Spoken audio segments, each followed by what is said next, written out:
Welcome back to Business Today. Now, on matters revenue, a report by the Commission on Revenue Allocation, CRA, now says that a third of Kenya's collected revenue goes towards repayment of debt.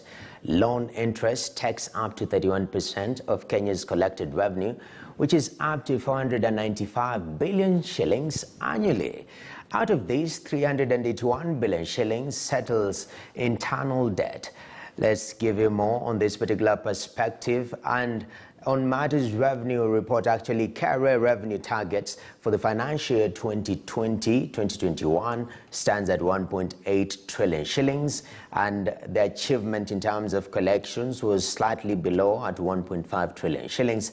On matters debt to GDP ratio for the financial year 2009 to 2010, so we are going back in time, that was at 41%, but in the last fiscal year of 2020-2021, it stood at 69%, and the globally acceptable rate is between 27% to 30%, so we are way above the recommended zone. Now, on matters recommendations by CRA is that actually first is the projected revenue standing at 2.14 trillion shillings, and also the division of revenue between county and national government, where the national government should be allocated 1.76 trillion shillings and county governments 370 billion shillings, then an equalization fund of 6.8 billion shillings, and the projected revenue is expected to increase by 366.4 billion shillings and will be used to reduce the national government's fiscal deficit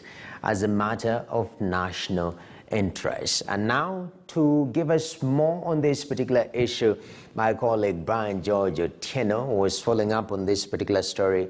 Brian, out of 100 shillings collected, 30 shillings, which is out of 10 shillings, 3 shillings goes towards repayment of debt. What does CRA think about this particular issue?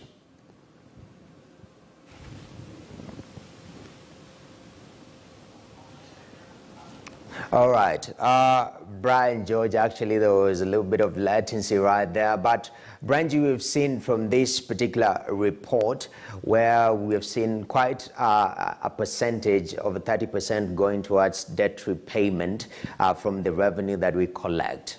From following this particular story, what is the greatest concern by CRA on matters revenue allocation?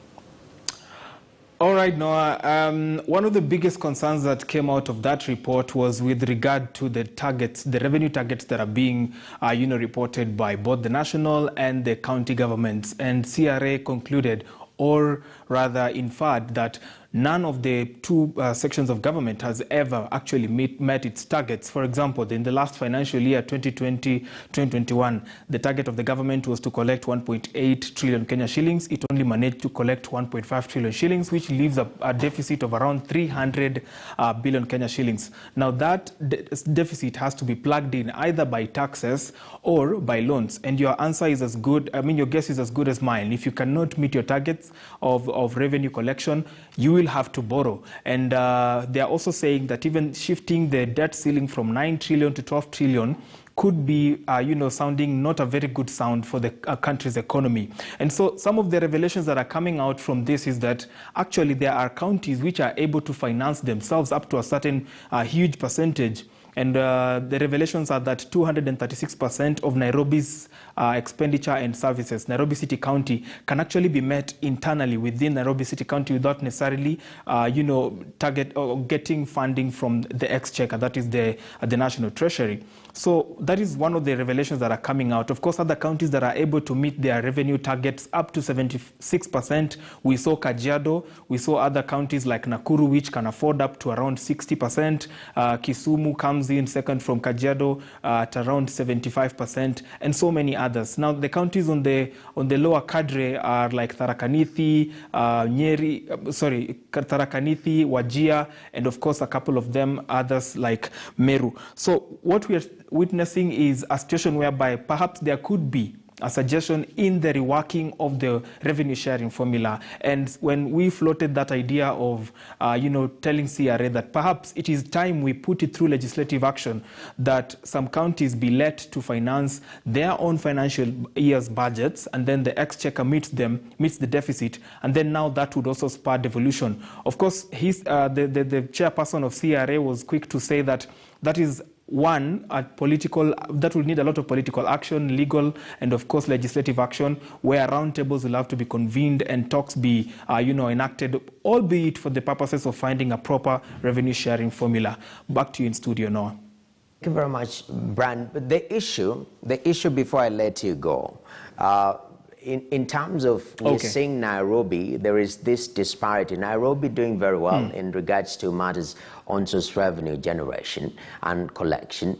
Others doing poor. What can be done? What is the standard that counties can take to boost this on-source revenue generation? Noah, we have a history of marginalization, and that is something that we will live with for the longest of times. Part of why Nairobi is doing so well and other counties are not doing as well is because of urbanization. Look, all the resources are concentrated this side. Urbanization, we are looking at social amenities, we are looking at the infrastructure around Nairobi. When we are looking at things like the amenities that are available within the urbanized counties. If you look at those categorizations, Nairobi comes up top, and then there is Kajiado, then Kisumu comes in, which Kisumu was actually the second city to be ratified as a city back in 2001. You remember that, and then Mombasa came in, then Nakuru. Some of these counties, some of the top counties here, which are able to sustain themselves by collection of revenue, are counties that are characterized by proper urbanization services. They have good social amenities. Their resource allocation they are quite endowed with natural resources and the like. And of course, population is another thing. So when population is in a place, they are able to produce more, and of course, the production of that setting is boosted. If you juxtapose with what the county that produces the lowest in that categorization, which was Wajir, you look at the disparities between Wajir and Nairobi, or even Kisumu or Kiambu, you find Wajir has very little agricultural activity, very little water supply, the arid and semi-arid lands, and of course there's also the population issue. So part of the reason why this conversation is now being brought up is because they're seeing the potential. Remember, in the formula for allocation of resources, right on the last bit of the cadres of giving out resources is on the poverty levels, of course, on the levels that people can produce. So what is informing all this is those facets: the demographic, the population, resource allocation, natural resource allocation, and of course population.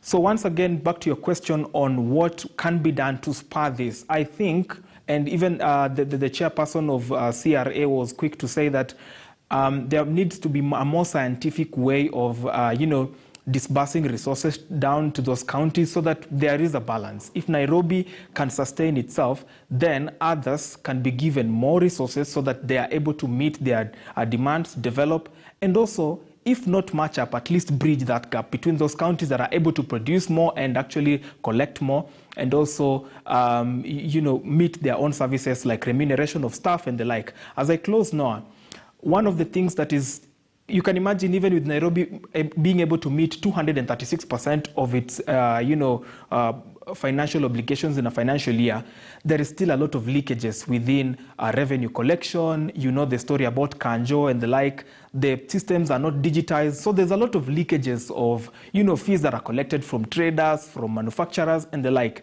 And the same is replicated in a lot of urban centers in the country. So part of the recommendation was to digitize things like resource mobilization, so that through digitization, through blockchain technology, there's more evidence-based kind of appraisal and reports that are able to be, verified by either the Auditor General or someone who is in charge of the county's, resources. So that is I think part of the two things that can be done to spur production in the counties, because there's a lot of leakages, once again, just to cap it up, there's a lot of leakages in the fees that are collected from traders, from manufacturers, and then the disparities, the heterogeneity of geographical location, which of course plays a big role in various counties' production. But then this is what the chair of the CRA had to say on the same.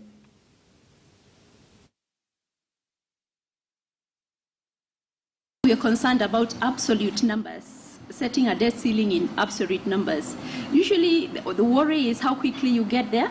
In getting to that absolute number, then you burst a lot of thresholds and indicators. Usually the safest way is to ensure that you're putting a debt ceiling relative to the indicator thresholds. So as a commission, we want to believe that debt ceiling should be guided by the globally accepted sustainability thresholds rather than by absolute numbers. In terms of county self-financing, there is a window, yes, that we could do it. And without opening the history, one of the things we have tried to do as a commission is have a parameter in the revenue that was very controversial that ensures that a capacity to raise their own revenue is inbuilt in the formula. But that didn't see the light of within Parliament. But that is the way we do it, and that is within the mandate that the Constitution gives us to infuse it through the formula. I want to believe that those that come after us may try to do it in the fourth formula, and we wish them well. But this is the way to do it in light of the constitutional levers or the legal levers that we have as a commission. Now, away from matters revenue, let's talk mining, where Kenya's mining